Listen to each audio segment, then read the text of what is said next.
Şehrazadê bi herikbariya zimanê Kurdî her du sîndibad di nava serpêhatiyên herî dijwar de dimeşandin. Wê di şevanû de dest bi sefera sêyem kir. Sîndibadê derya ger çîroka xwe wiha domand. Dewlemendiya min êdî sînor nedipejirand. Lê tîbûna min a ji bo deryayê hîn jî zindî bû. Min dîsa xatir ji malbata xwe xwest û ez bi keştiyeke nû re derketim rêwîtiyê. Rojekê bagereke pir mezin keştiya me bir ber bi giraveke ku bi navê Çiyayê Meymûnan dihat naskirin. Bi hezaran meymûnên piçûk û hov ketin ser keştiyê, alavên me xera kirin û em avêtin ser peravê. Keştiya me birin û em li ser giravê bêçare man. Gava em li giravê digeriyan. Me qeşreke mezin dît. Em ketin hewşa qesrê û li wir me hestiyên mirovan dîtin. Şevê erd hejiya û dêwekî pir mezin. Reş û xedar derket hundur. Ev dêw tenê xwedî yek çavekî mezin bû ku li nîvê eniya wî bû û diranên wî mîna şûrên tûj bûn.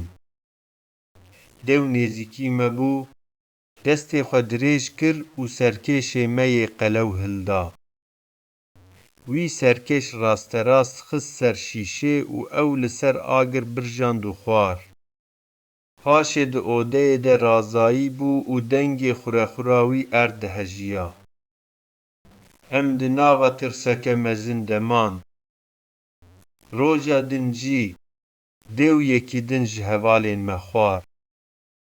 Min ji hevalên xwe yên mayî re got, heke em tiştekî nekin. Ew ê her roj yekî ji me bixwe heta ku em hemû bimirin. Divê em tolhildana xwe bistînin. Me planek çêkir. Gava dêw bi şev dîsa razî bû, me du şîşên hesîniyên pir mezin xistin nava agir heta ku bûn mîna rejû û komir û pêloxên sor.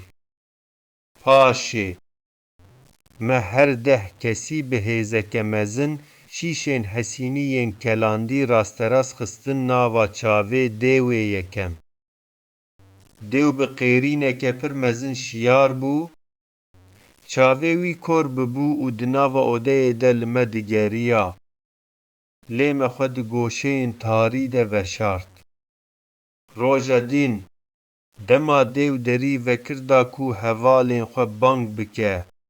Em reviyan peravê deryayê û me çend darên mezin li hev girêdan da ku wekî kelekê bikar bînin. Dêw bi hevalên xwe re hatin peravê û kevirên pir mezin avêtin ser me.